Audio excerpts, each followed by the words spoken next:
ஒரு சந்தோஷமான விஷயம் நம்மள, அதான் உங்ககிட்ட சொல்லிட்டு போலான்னு வந்தேன். சொல்லுங்க அண்ணா.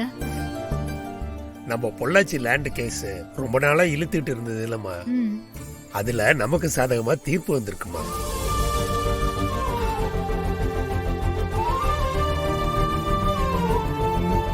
ரொம்ப சந்தோஷம் அண்ணா.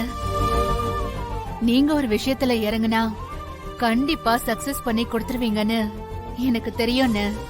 அப்படியெல்லாம் இல்லம்மா, உன் நல்ல மனசுக்கு எல்லாமே உனக்கு நல்லபடியா தான் நடக்கும். ஆ.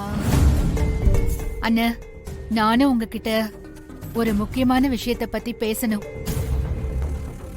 ஆனா அத எப்படி ஆரம்பிக்கிறதுன்னு தான். என்ன நம்மள சொல்லு. நம்ம வருணை பத்தி நீங்க என்ன நினைக்கிறீங்க அண்ணா? வருண் தம்பியா ரொம்ப நல்லவருமா, குணமான பையன், எல்லாருக்கும் மரியாதை கொடுப்பாரு, நல்லா படிச்சிருக்காரு, புத்திசாலியா இருக்காரு, இந்த சின்ன வயசுல நல்ல பொறுப்பா இருக்காரு. எல்லாத்தையும் விட அவரு உங்க பையன், அது ஒண்ணு போதாதா அவர் எப்படிப்பட்டவர்னு சொல்றதுக்கு?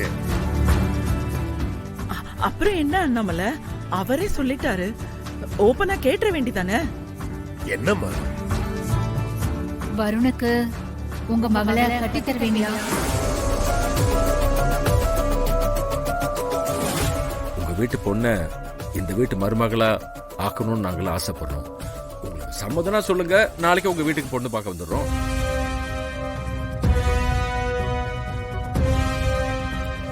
அண்ணாமலை, நீ கேட்டதுல எனக்கு ரொம்ப சந்தோஷமா. ஆனா என்னென்ன யோசிக்கிறீங்க?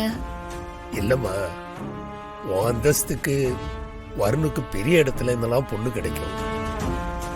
நீ என்ன அண்ணன்னு சொல்றதுனால நான் உனக்கு சம்மந்தி ஆயிட முடியாதுல்ல. அண்ணா, நான் என் வசதிக்கு ஏத்த மாதிரி பொண்ணு பார்க்கல, என் குடும்பத்துக்கு ஏத்த மாதிரி பொண்ணு பார்க்கறேன். அது உங்க பொண்ணா இருக்கணும்னு ஆசைப்படுறேன்.